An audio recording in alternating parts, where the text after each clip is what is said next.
Ok, alors en 2 mois, j'ai fait passer mon compte de 15 à 20 000 euros. Là, on va se retrouver sur mon TradeZella. Donc, on va faire le débrief, on va regarder ce que j'ai fait, ce que j'ai moins bien fait, les erreurs que j'aurais pu éviter, parce qu'en réalité, j'aurais pu faire beaucoup plus. J'ai fait à peu près 15% par mois, et on va décortiquer ça dans cette vidéo. Là, on se retrouve sur mon TradeZella. Donc, pour ceux qui connaissent pas, TradeZella, c'est un logiciel qui permet de connecter son compte MetaTrader, 4, 5 ou 7 traders, pour pouvoir récolter l'ensemble des statistiques. Donc, vous allez avoir un layout. Et en fait, sur ce dashboard, tu pourras mettre les informations plus ou moins comme tu veux. Donc, moi, je les ai affichées comme ça. C'est ce qui me correspond. Et on va pouvoir analyser ça. Ok, on va commencer. 5 000 euros de profit, 5 147 € et 23 centimes. On a pris un total de à peu près 200 trades, 230 trades. Sur le mois de janvier, il compte pas vraiment. 230 trades, donc ça fait beaucoup. Pas mal de break-even. On a un win rate de 70%, alors qui est un peu faussé, parce que j'ai énormément de break-even dans ma stratégie. Euh, En fait, j'ai un hedging qui est assez agressif. Des fois, je passe break-even même pas au ratio de 1. C'est ce qui me correspond. Donc, le win rate est un peu faussé. En réalité, je suis aux alentours de 60. On a un pourcentage de gain par jour de 80%. Donc, ça, j'en suis assez fier, avec 44 jours verts et 10 jours rouges. Et le profit factor est assez faible. Il est à 1,29. Mais c'est parce qu'une fois, encore une fois, je passe break-even. Donc, forcément, vu que je passe break-even, j'ai des trades qui sont coupés en profit, parce que mon break-even, je le mets toujours en profit pour éviter de me faire sweeper. Et du coup, ça me considère que c'est des gains. Sauf que c'est pas des gains. La meilleure série de gains, c'est sur 13 jours. Donc 13 jours de suite consécutifs en vert. Et la pire série de pertes, c'est 2 jours. Et la pire série de trades en perte, c'est 4 trades. C'était la semaine dernière. Et la meilleure, c'est 10 trades. Donc bon, globalement, c'est des bonnes statistiques. On va rentrer un peu plus dans le détail des chiffres. Puis après, on va voir la stratégie. J'ai commencé à déposer l'argent, comme tu peux le voir juste ici. Bon, on voit pas les dépôts, en janvier. J'ai fait mon premier dépôt le 28 janvier. J'avais déposé d'abord 5 000 euros, je crois. J'avais déposé petit à petit jusqu'au 10 février. Donc tu peux voir jusqu'au 10 février, les trades, c'est quoi? Les journées, c'est 77 euros, 23 euros, 17 euros, moins 100 euros, moins 300, 3 euros, moins 1 euro. C'est vraiment à partir du 10 que j'ai déposé l'argent. C'était 3 jours avant de partir en vacances à Madrid. Mon anniversaire, c'était le 14. Tu peux voir que j'ai fait une semaine merdique. J'ai fait 100 euros. Je suis revenu de Madrid le 16. Du 16 au 20, il s'est rien passé. Et on va dire que l'aventure a commencé vraiment le 26 février avec ce TP de 834 euros. Enfin, cette journée de 834 euros. Ce ratio de 2,6, donc 766 euros. En mars, donc sur ce mois-ci, on a fait 1380 euros. En mars, on fait 2600 euros. Tu peux le voir, hein, beaucoup de break-even, regarde. Un jour, break-even, 2 jours, 3 jours, 4 jours, 5 jours, 6 jours, 7 jours, 8 jours, pratiquement 9 jours break-even sur 4, 8, 12, 15. 8 jours break-even sur pratiquement 20 jours de trading, 3 jours en perte. Et ce qui est intéressant sur le mois de mars, c'est ce qui s'est passé le 5. Le 5 mars, j'ai perdu 1180 euros. J'ai pris 14 trades. 14 trades, les gars. Regardez. 0,16R, moins 1R. Moins 0,98, moins 0,6, moins 1R, moins 1R, moins 0,99, moins 0,90. Cette journée-là, elle a commencé par un TP de 462 euros et un TP de 50 euros. Enfin, un break-even. J'étais à plus 500 euros. Je m'en souviens très très bien, j'étais en Espagne. Ce qui s'est passé, j'étais frustré parce que le TP était parti au ratio 2 ou 3, je me souviens plus. Je crois que c'était ratio 2,5. Et j'étais frustré parce que à cette époque-là, donc il y a un mois et demi, j'avais du mal à tenir mes trades quand j'avais recommencé à trader en compte propre. J'étais un peu stressé, tu vois. Et j'ai pris tellement le mort que j'ai commencé à ouvrir des trades comme un ouf. Regarde, 17h50, 18h, 18h30, 18h40, 19h30, 20h40. Et à la fin, j'ai même fini par augmenter la taille de position, tu vois. C'était vraiment une journée de merde. Moins 1175. C'était du revenge trading. Que des SL. On commence la journée en gain, on prend le mort, on rend tous les profits qu'on a fait au marché. Mais on s'est bien rattrapé le lendemain avec un TP de 591, même si La journée était frustrante parce qu'on fait un TP de 700. Et on se frustre encore parce qu'on aurait pu finir à 1002 si on attendait juste 10 minutes de plus. Donc on a pris un SL derrière. Et bon, on a essayé de rattraper plus ou moins. À partir de là, je suis rentré dans une série qui était globalement très positive. On fait un SL le lundi. Le lundi, je suis très mauvais, hein. Tu peux voir, le lundi, je trade pas où je prends des SL.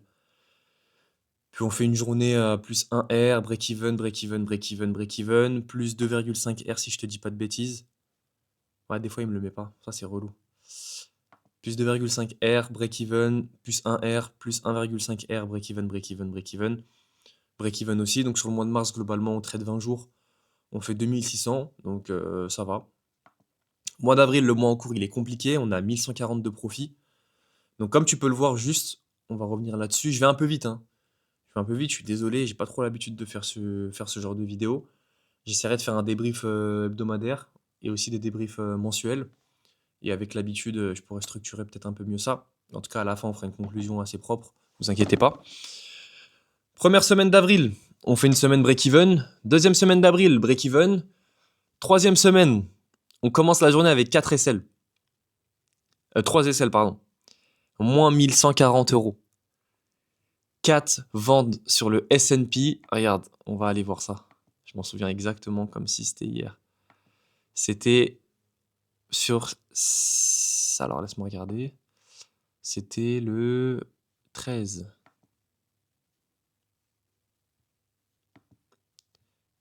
Yes.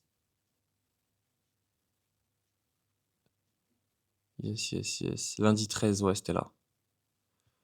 Je me rappelle, j'étais toujours sur mon biais vendeur et j'avais persisté à shorter sur toute cette journée-là. Toute cette hausse de 120 points, j'ai voulu shorter 3 fois. J'étais dans mon biais vendeur. Donc je me suis fait ouvrir, mais comme tu peux le voir, le lendemain, en un seul TP, on rattrape tout. TP de 1000 euros. Donc sur ça, j'étais très satisfait de moi. Ma capacité à rebondir, elle était folle. Derrière, le mercredi, on trade pas. Jeudi, on fait plus 1 R. Vendredi, plus 1,5 R. Donc 1000 euros. Et on répète exactement la même perf. Hier, 3 pertes et on rattrape tout, plus 1000 euros. Donc c'est là où tu vois l'importance du risk-reward. C'est quelque chose que j'ai tardé avant d'implémenter dans mon trading. Comme je l'ai dit en début de vidéo, avant, j'avais du mal à tenir mes trades. J'avais du mal à rester en position. Là, tu vois, je prends 3 pertes et quand le dernier setup se présente, j'hésite pas à y aller, j'hésite pas à cliquer. Je clique et bah, ça finit en ratio de 2,5 et on rattrape toutes les pertes de la journée. Alors que le win rate, tu peux le voir, il est de 25%, donc il est pas ouf, il est à chier. J'ai un défaut, c'est que je me précipite. Tu peux le voir la semaine dernière, le lundi, j'ouvre 3 positions, je me précipite après le week-end. Hier, j'avais pas tradé le lundi. Hier, je commence la journée. Les 395 et 238 que tu vois, c'est une position que j'ai découpée en 2 trades à cause de la marge libre sur le broker que j'utilise. Je suis globalement satisfait de la journée, même s'il n'y a pas d'argent généré, parce que c'est quelque chose que j'ai tardé avant de réussir à faire. Avant, avoir mes ratios, c'était difficile pour moi. Tenir mes trades, c'était difficile pour moi. Maintenant, je passe vraiment break-even. Je ne lis pas les trades entre eux. Donc quand j'étais à plus 800, j'étais pas en mode bon, je rattrape un tiers ou la moitié. Je vois les trades de manière individuelle et je les coupe à des ratios de 2,5 généralement. Je suis pas trop gourmand. C'est hyper important de pas être trop gourmand. Donc moi, je suis globalement content de cette performance-là. Maintenant, ce qu'il faut que je travaille, c'est la capacité à ne pas se précipiter en début de session. Ça va être hyper important et crucial parce que c'est ce qui me fait défaut sur les dernières semaines. Le mois d'avril, il est compliqué. Globalement, sur avril, je suis quand même à plus 1140 euros. Mon capital, là, il est à 20 000. Donc, c'est quand même quelque chose de positif. Je vais vous montrer juste vite fait, boum, le MetaTrader. Là, le compte est à 20 000. Je sais pas si on voit bien. Donc, je suis quand même content de ma perf. Il faut que je travaille ça. Et pour expliquer ma stratégie, je vais faire une petite analyse de mon setup d'hier. Donc on va aller boom sur le S&P. Ce qui se passe hier, j'ai un biais baissier sur oula. j'ai un biais baissier sur le S&P. On commence la journée en session européenne avec une petite baisse de à peu près 30 points. Sur cette baisse-là, à l'ouverture américaine, on a une petite ouverture haussière, une petite impulsion haussière qui a été trompeuse selon moi. J'ai placé les retracements de Fibonacci de la hausse du point haut de la journée à l'ouverture américaine, 15h35 juste ici, après la formation de ces deux bougies bien sûr, pour être sûr que c'est bien le point bas.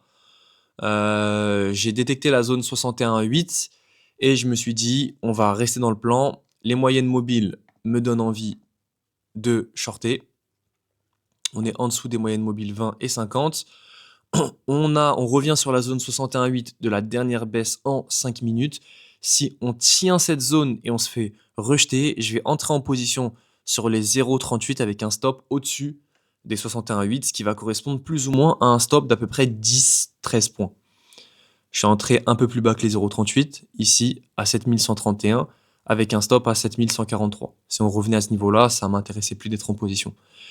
J'ai pratiquement pas eu de drawdown et on est parti en 15 minutes au ratio de, tu peux le voir, 2,5. Donc ça m'a permis de rattraper la perte. Pour l'instant, la semaine est à break-even. Avec un peu plus de patience, j'aurais fait une très belle journée si je m'étais pas précipité sur le Dow Jones. D'ailleurs, sur le Dow Jones,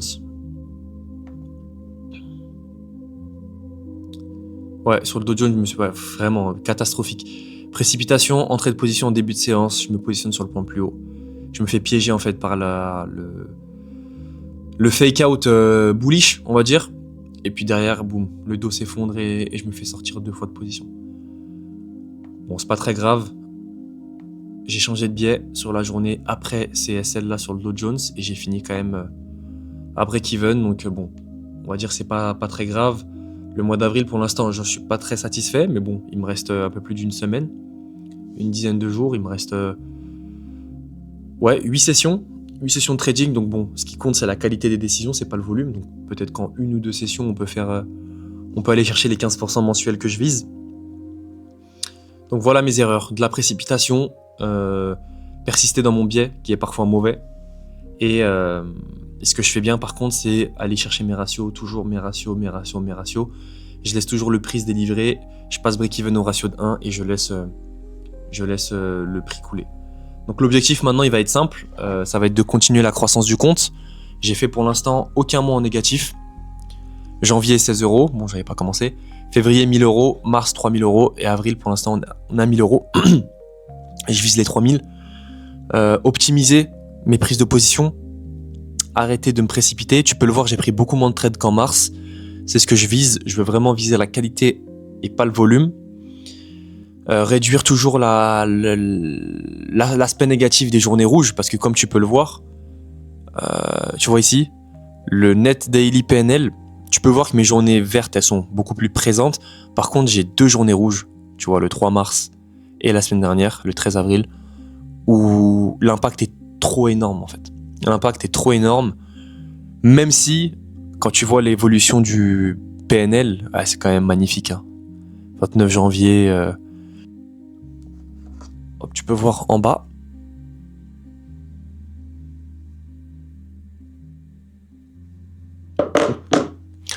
Donc on va continuer. Mon conseil aux débutants que je voulais partager, il faut traquer vos stats. Faut pas forcément utiliser TradeZilla parce que c'est un logiciel payant et il coûte assez cher à l'année.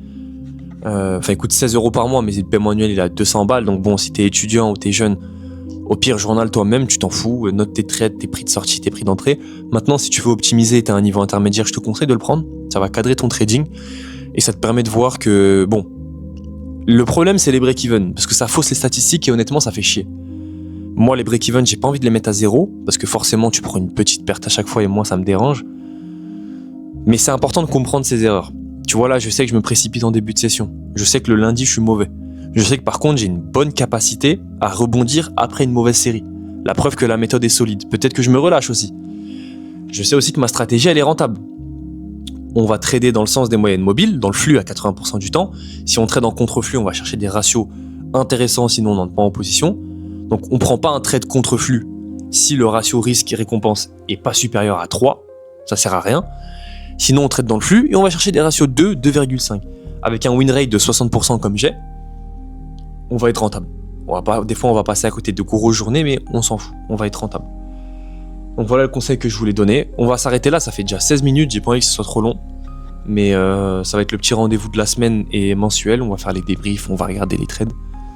Et bon, c'est la deuxième vidéo de la chaîne. La première vidéo, j'ai fait 200 vues. Si vraiment ça intéresse des gens, des sujets de vidéos particuliers et tout, dites-le moi en commentaire ou envoyez-moi des DM sur Instagram.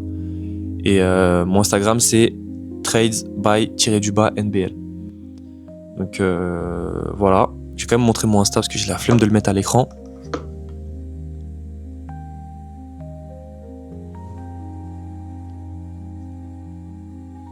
Donc tu peux m'ajouter. Et voilà. On va s'arrêter là.